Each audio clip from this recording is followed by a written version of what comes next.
ఇది కేవలం సమాచారంగా మాత్రమే భావించండి. వైద్య నిపుణులను సంప్రదించండి. లేబర్ ఇండ్యూస్ చేయడం అని పిటోసిన్ లాంటి ఒక హార్మోన్ ఎక్కిచ్చి కొంచెం ఎక్కువగా పెయిన్స్ వచ్చేలా చేయడం అన్నది అది కామన్‌గా అన్ని డెలివరీస్‌లో చేస్తారా అండి? లేక సహజంగా వచ్చి అంటే మనకి ఎప్పుడైతే ఇంకా డెలివరీకి రెడీ అవుతోంది శరీరం అని తెలిసిన వెంటనే అది ఆటోమేటిక్‌గా అందరికి వచ్చే ఫస్ట్ డెలివరీస్‌లో ఎస్పెషల్లీ ఇండక్షన్ అందరికీ అవసరం రెగ్యులర్‌గా పడదు. రొటీన్‌గా అవసరం లేదండి.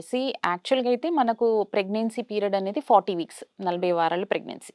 ఇతరత ఏ ప్రాబ్లమ్ లేదు, బీపీ లేదు, షుగర్ లేదు, అసలు ఎనీ కాంప్లికేషన్స్ లేదు అన్నప్పుడు మనం 40 వీక్స్ వరకు వెయిట్ చేస్తాం. స్పాంటేనియస్‌గా కూడా వాళ్ళు లేబర్‌లో సెట్ అయితారు. హ్మ్. సో, సెట్ అయినప్పుడు it will go into a spontaneous way. We don't need anything aggravating factors or induction లాంటిది అవసరం ఉండదు. కానీ కొన్ని సందర్భాల్లో ఇండక్షన్ ఆఫ్ లేబర్ అవసరం పడుతుంది. ఏదైనా ఇష్యూస్ ఉన్నప్పుడు, ప్రాబ్లమ్స్ ఉన్నప్పుడు ఇంకా బేబీని మనం డెలివరీ చేయాలి, ప్రొలాంగ్ చేయడం వల్ల ఇబ్బందవుతుంది అన్న సిట్యుయేషన్స్‌లో కొన్ని కండిషన్స్‌లో ఇండక్షన్ ఆఫ్ లేబర్ కూడా మనము అవసరం పడితే చేయాల్సుంటుంది. కానీ ప్రతి ఒక్క లేబర్‌కి ఇండక్షన్ ఏమి అవసరం లేదు.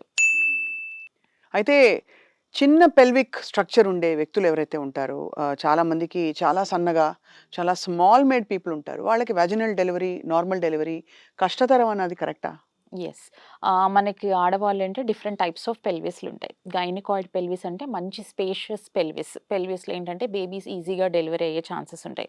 సో, కొంతమంది ఆడవాళ్ళు హైట్ తక్కువున్న వాళ్ళలో ఏంటంటే పెల్విస్ కూడా నారోగా ఉండే సందర్భాలుంటాయి. సో, అలాంటప్పుడు ఏంటంటే పెల్విస్ నారోగా ఉండి బేబీ కూడా చాలా చిన్న సైజ్ బేబీ ఉంటే నార్మల్ డెలివరీ అయ్యే అవకాశాలు వాళ్ళలో కూడా ఉంటాయి. కానీ నారో పెల్విస్ ఉండి ఒక బేబీ కొంచెం మంచి వెయిట్ ఉన్నప్పుడు డెలివరీ అనేది ఇబ్బందికరంగా ఉంటది. అవ్వకపోవచ్చు కూడా. సో, దాన్ని మనం సెఫాలోపెల్విక్ డిస్‌ప్రపోర్షన్ అంటాం. సో, బేబీ హెడ్‌కి, పెల్విస్‌కి డిస్‌ప్రపోర్షన్ ఉన్నప్పుడు ఇంకా డెఫినిట్‌గా మనము సిజేరియన్ సెక్షనే ఆప్ట్ చేయాల్సిన సిట్యుయేషన్ అసలు ఉంటుంది. బిడ్డని మోయడం కూడా ప్రకృతికి అన్నీ తెలుసు అని అంటాం కదండీ! మామూలుగా ఒక చిన్న స్ట్రక్చర్ ఉండే స్త్రీలో బేబీ కూడా చిన్నగా ఉండడమే నార్మలా? లేక అప్పుడప్పుడు చాలా బిగ్ బేబీస్‌ని మోయడం అలాంటి పరిస్థితులొస్తాయా? వస్తే ఎలా తట్టుకుంటారు వీళ్ళు? యూజువల్‌గా మరీ చాలా చిన్న పర్సనాలిటీస్ ఉన్న వాళ్ళు చిన్న బేబీస్ ఉండే అవకాశమే ఎక్కువుంటుంది. కానీ అలా అది స్టాండర్డ్ ఏం కాదు. కొంతమందిలో మేబీ డైట్ సరిగ్గా తీసుకోవడం వల్ల బిగ్ బేబీస్ ఉండే అవకాశం ఉంటుంది. కొన్ని సందర్భాల్లో వాళ్ళకేమైనా డయాబెటిస్ ఇష్యూస్ ఉన్న వాళ్ళలో షుగర్ లెవెల్స్ హై ఉంటే మాక్రోజోమిక్ బేబీస్ అంటాం. సో, అలాంటి సిట్యుయేషన్స్‌లో బిగ్ బేబీస్ ఉండే అవకాశం ఉంది. సో, మొత్తానికి అయితే డెలివరీ ప్రాసెస్ అన్నది సహజమైన delivery most preferable and caesarean section of course కొన్ని కొన్ని పరిస్థితుల్లో తప్పకుండా చేయాల్సొస్తుందని చేయాల్సొస్తుంది. చెప్తున్నారు. పోస్ట్ పార్టమ్ అంటే డెలివరీ అయిన తర్వాత ఆహ్, ఎంత కాలంలో బాడీ కంప్లీట్‌గా రికవర్ అవుతుందండి న్యాచురల్ డెలివరీలో?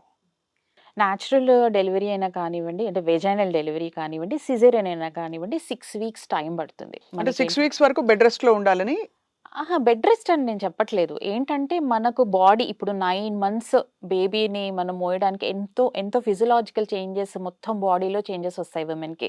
సో, అన్ని ఆర్గాన్స్‌లో బ్లడ్ సర్క్యులేషన్‌లో తేడా ఉంటుంది. గర్భసంచి ఒక చిన్న ఆర్గాన్ నుంచి పెద్ద 9 మంత్స్ అంత ప్రెగ్నెన్సీ పెద్ద ఆర్గాన్ అంతా అయిపోయి so, lot of changes అక్కర్ in the body. So, ఆ చేంజెస్ అన్నీ మళ్ళీ రివర్స్ అయిపోవాలి. గర్భసంచి మళ్ళీ నార్మలైజ్ స్టేట్‌కి రావాలి, నార్మల్ పొజిషన్‌కి రావాలి అంటే మినిమమ్ 6 వీక్స్ పడుతుంది. పోస్ట్ పార్టమ్ పీరియడ్ అంటాం. So, it is the same for both vaginal delivery and caesarean caesarean section. Section. So, అందుకని ఇప్పుడు 9 మంత్స్ ప్రెగ్నెన్సీ ఎంత ఇంపార్టెంటో after delivery post partum period first 6 weeks is also very crucial and very important. ఆ టైంలో కూడా వాళ్ళ personal care తీసుకోవడము, mother care తీసుకోవడం అనేది చాలా అవసరం.